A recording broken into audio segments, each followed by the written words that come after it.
How to make round text in Photoshop. First, go to your project in Photoshop.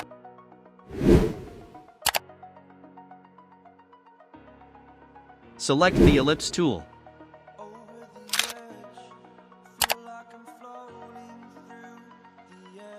Go to the top tab of Photoshop and click the shape option and change it to path. Having done that, go to the type tool and move the cursor to the path of the circle you drew. Make sure it shows a string crossing the letter. Type the words of your choice and they'll then appear in a circular path.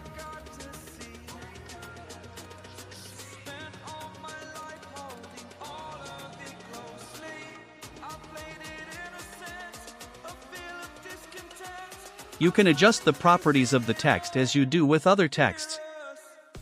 If you find this video helpful, don't forget to subscribe. Thanks for watching.